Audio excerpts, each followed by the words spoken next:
Assalamualaikum warahmatullahi wabarakatuh. Nama saya Muhammad Syukri bin Muhammad Effendi. Nama metrik 10 dialek F19F1014. Okey, saya akan membentangkan atau menjelaskan tajuk iaitu problem senario, Principle of Management, lecturer Puan Nurkosia binti Alina. Okey, seterusnya ini adalah tajuk ataupun soalan yang saya dapat, iaitu identify one position can be offered by the company and discuss 5 suitable job description and job specification for the position. Identify one position can be offered by the company. This is a production operator ataupun operator pengeluaran.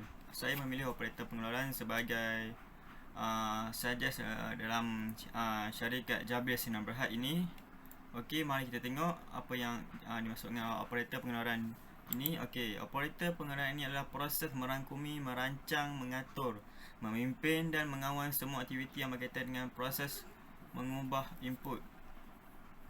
Okey, sumber, bahan mentah, tenaga kerja, mesin yang menjadikan output barang atau perkhidmatan yang lebih berharga yang dapat memenuhi keperluan dan kehendak pengguna. Oleh itu, dengan adanya operator pengeluaran ini dapat meningkatkan lagi tahap atau prestasi syarikat Jabir Sinar Berhad ataupun produksi di syarikat Jabir Sinar Berhad. Seterusnya, operator pengeluaran produk yang dihasilkan dapat menjamin kualiti produk dan pada tahap yang lebih optimum. Okey, seterusnya kita akan pergi kepada dia punya suitable job description and job specification for the position. Okey, saya pergi kepada job description.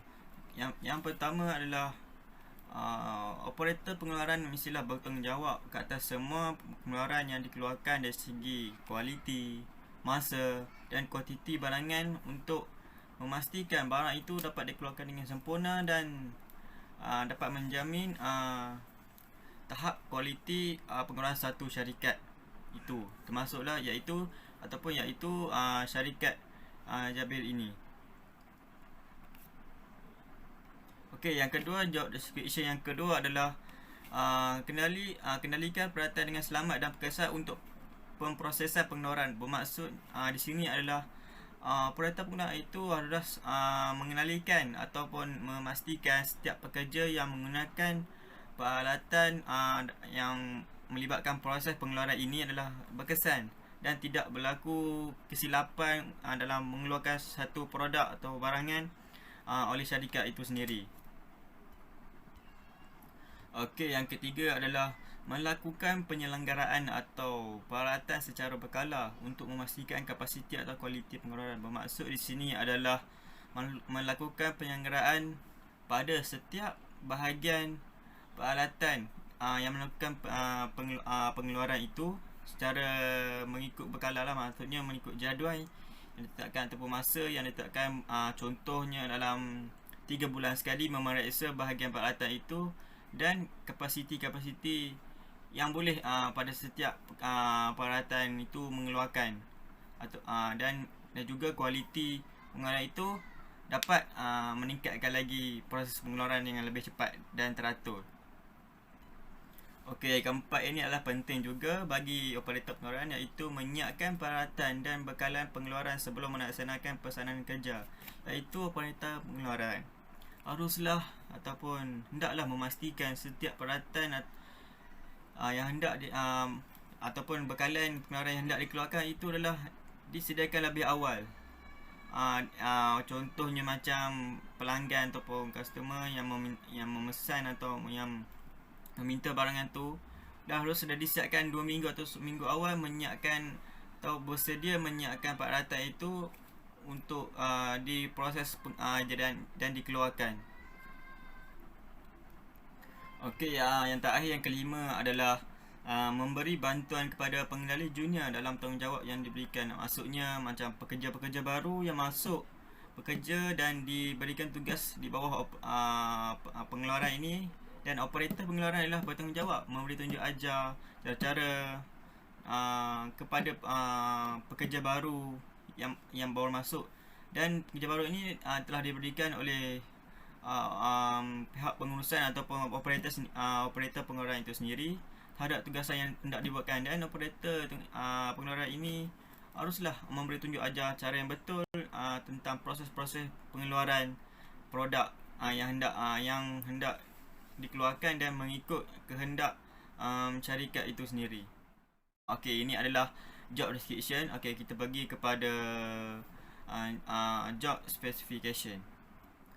Okey, bagi job specification ni, yang pertama adalah operator pengeluaran itu sendiri adalah mestilah mempunyai kelayakan atau sekurang-kurangnya mempunyai kelayakan diploma SPM ataupun diploma ataupun SPM. Itu saya masukkan yang baiklah, keputusan diploma SPM yang baik bagi mendapatkan pengendali ataupun bagi mendapatkan jawatan operator pengeluaran ini. Okey, yang kedua adalah operator pengeluaran itu mestilah memberi perhatian terhadap setiap perincian yang proses keluar pengeluaran yang dilakukan bagi mengekalkan untuk mengekalkan fokus yang baik. Kemungkinan mendengar mesin berbunyi bising ataupun berbunyi salah daripada yang sebelum ini, yang standard mesin yang berbunyi, ataupun menyedari bahawa kualiti item yang sudah siap tidak setara. Maknanya macam mesin itu mengalami gangguan ataupun kesilapan teknikal, dan barang ataupun produk yang dikeluarkan itu tidak setara, tidak sama dengan apa yang telah dikehendaki oleh operator itu sendiri ataupun syarikat itu sendiri. Okey, yang ketiga adalah dari segi komunikasi. Operator pengeluaran itu sendiri perlu dapat menjelaskan masalah atau memberi arahan kepada orang lain yang terlibat dalam memastikan operasi berjalan lancar, seperti dalam bagaimana memberi arahan kepada pekerja-pekerja tentang masalah satu proses ini dengan jelas, dan dapat memastikan setiap pekerja yang melakukan pekerjaan pengeluaran ini ataupun peralatan yang digunakan dapat berjalan dengan lancar lah, tidak berlaku kesilapan. Okey, yang keempat, kita bagi yang keempat, iaitu adalah etika kerja ataupun dalam bahasa Inggerisnya adalah work ethic. Okey, operator pengeluaran haruslah tiba tepat pada waktu, tetap bertugas dan berbangga dengan pekerjaan seseorang itu dengan menyumbang kepada output yang lebih baik dan mencapai matlamat pengeluaran. Maksud di sini adalah macam kita punya tahap disiplin sebagai seorang operator pengeluaran itu adalah tepat pada waktu dan tetap bertugas, macam sentiasa melakukan tugasan sebagai operator ini, memastikan tahap pengeluaran itu betul dari segi kualiti dan sebagainya. Okey, yang terakhir adalah yang kelima adalah computer kompetensi, atau bermaksud sini adalah kompetensi komputer atau yang bermaksud adalah operator pengeluaran kadang-kadang mesti memasukkan data-data dalam sistem syarikat jabir itu, senarai berhad itu, dan memantau inventory, membuat log activity atau menulis hasil pemeriksaan yang pada hari yang ditugaskan ataupun hari seharian itu. Macam contoh, kita bertugas pada hari ini, satu hari ini, dan selepas habis tugasan itu kita mesti merekod dan memasukkan data-data ke dalam sistem syarikat bagi memantau inventory, membuat log activity dan lain-lain lagi, bagi tujuan pihak manager dapat melihat tahap-tahap pengeluaran pada setiap hari yang telah dilakukan. Okey, sekian dari saya. Kita pergi kepada seterusnya ahli kumpulan saya akan menjelaskan. Sekian, terima kasih. Assalamualaikum dan salam sejahtera. Nama saya Amira Aida binti Muhammad Syuib. Matric number 10 DLS 19F 1006. Okey, Hari ini saya akan membincangkan tentang soalan problem scenario, iaitu soalan B. Discuss the disadvantage of internal versus external recruitment. Okay, first, lack of diversity. Hiring internally could mean missing out on the chance to hire people with better skill and new ideas. Okay, lack of diversity ni, syarikat itu sendiri akan mengalami masalah ini. Seterusnya, pengambilan dalaman ini menyebabkan company tersebut terlepas peluang untuk mengambil orang yang lebih berkemahiran dan idea yang baru. Ini kerana idea yang diterima tidak berkembang. Oleh itu, company tidak akan menerima idea-idea yang luar biasa. Okey, yang kedua, may create conflict and resentment if employee who were not selected unhappy or invoiced or feel that the selection was unfair. This will affect morale and productivity. Manager may also be uncomfortable about losing a good team members and may hinder the transfer or promotion process. Salah seorang staf itu tidak terpilih. Staf tersebut akan menimbulkan rasa ketidakkepuasan hati dan menyebabkan berlakunya kebencian antara seorang pekerja dengan seorang pekerja. Dan ini juga akan memberi kesan negatif terhadap moral dan produktiviti dalam syarikat itu. Oleh itu, majikan akan banyak kehilangan pekerja dalam company tersebut akibat ketidakkepuasan pekerja itu sendiri. Yang ketiga, leave a gap in investing workforce. The organisation will have to hire someone to replace the employee that has been promoted. Apabila salah seorang staf telah menggantikan tempat pekerja yang telah dinaikkan pangkat. Oleh itu, manager harus mencari pekerja baru untuk menggantikan tempat yang kosong tersebut. Ini juga akan memberi kesan kepada company kerana organisasi dalam company tersebut terdapat kekosongan jawatan. Okey, seterusnya saya akan membincangkan tentang disadvantage of external recruitment. Okey, first, more time and cost. Recruit to the hire from outside the organisation and to train external recruits. Okey, company akan mengambil orang luar untuk mengisi kekosongan jawatan dalam company tersebut. Oleh itu, pengambilan pekerja dari luar akan menyebabkan company menggunakan masa dan kos yang sangat banyak. Ini juga menyebabkan company akan mengalami pembesaran kos dalam company tersebut. Yang kedua, hire bids. Index the candidate is a value to the organisation and may later prove to be unworthy of the position of and in addition, there is the risk that the new recruit may not be able to adjust to the organisation if they are not worthy of promotion. When employee morale decrease, productivity can also decrease. Okey, salah satu sebab company akan mengalami risiko ialah contohnya, company mengambil pekerja yang masih fresh graduate. Jadi, mereka belum masih ada pengalaman untuk menguruskan tugas yang diberi dengan lengkap. Seterusnya, pengambilan baru mungkin tidak dapat menyesuaikan diri mereka dengan budaya dalam company tersebut. Dengan ini, pekerja tersebut akan terlepas info dan tunjuk ajar dari pekerja lain. Selain itu, pekerja baru ini juga mampu mempengaruhi pekerja lain dengan budaya dari syarikat lama.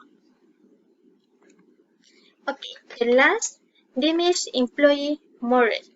Current employee change of promotion are listened and they may feel unappreciated or that the organisation feel they are not worthy of promotion. When employees' moral decrease, productivity can also decrease. Okey, pekerja yang sedia ada dalam syarikat itu akan merasa diri mereka tidak dihargai dan mereka sering berasa tidak layak untuk dinaikkan pangkat. Ini akan menyebabkan moral pekerja tersebut akan berkurangan. Apabila ini terjadi, produktiviti dan prestasi pekerja tersebut akan berkurangan. Dan majikan haruslah berfikiran yang bijak apabila memilih pekerja untuk dinaikkan pangkat. Okay. Thank you.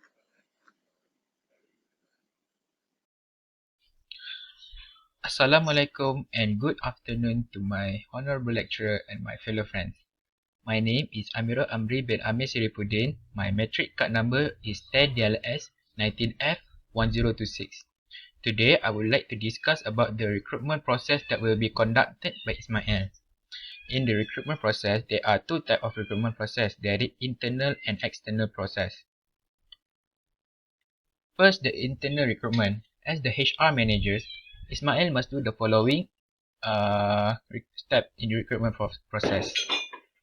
Inform employees about the vacancy through notices, bulletin boards, organization publication, or by email. In this process, in this first step, the HR will inform the workers or the employee inside the organization or the company about the vacancy of a position. Next, review employee record to check the employee is qualified to fill the vacant position. This step will be done only after the employee inside the company or the organization send the application to the human resource.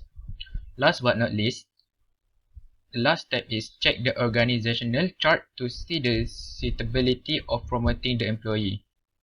This is based on the employee performance throughout the year or the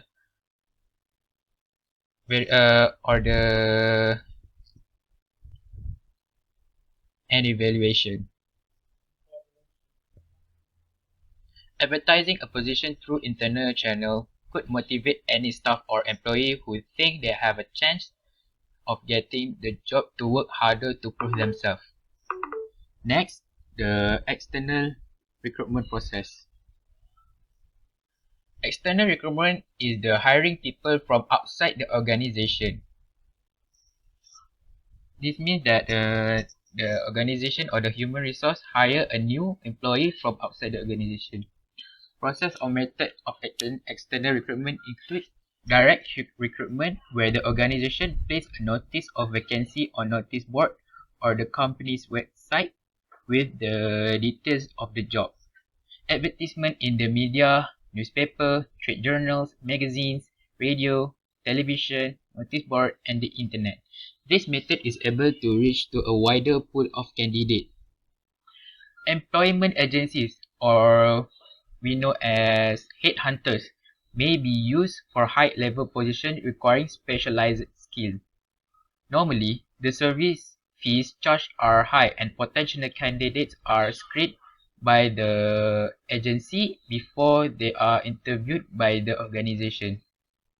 Recommendation or referral, where applications are introduced by other employees. This means their friends, customer, etc. Last but not least, career or job fairs, where employers, recruiters, and educational institutions give information to potential employees. That's all from me. My name is Neha, daughter of S. Bhaskar, and my matching number is 10DLS19F1211. So my part is, what would company do to attract and hire talent?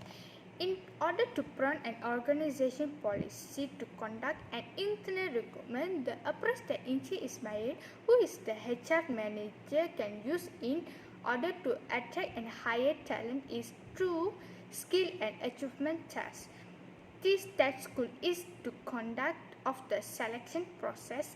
Technical skill of the candidates will be tested to identify their skill in completing a job. Besides, the test is weighted to train and produce a talented employees. For instance, a production line supervisor's candidate skill can be tested by setting up a machine and also programming them. Another approach that Encik Ismail can use is by testing on the interest to perform duties. Through this test, candidates can be evaluated via interest towards the vacant position. This interest towards a job will make sure that the employees will perform properly and also efficiently in the future. For example, the candidates will be tested by giving a problematic scenario. From the answers of the candidates, Encik Ismail can evaluate the best candidates for the company. My next part is apply the possible method that can be used by Encik Ismail to fulfill the vacancy. Possible method that can be used by Encik Ismail to fulfill the vacancy is through external hiring. The first method is job board.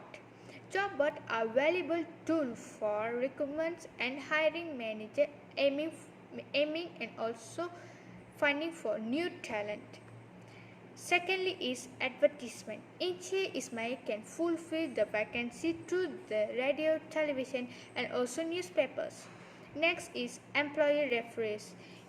Employees refer their friends to apply for vacancy existing in an organization.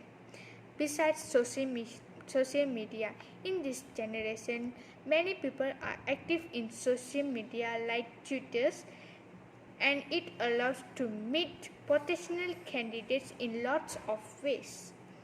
Last but not least, job agencies. It is an organization that will get in touch with them to say they have a role to offer.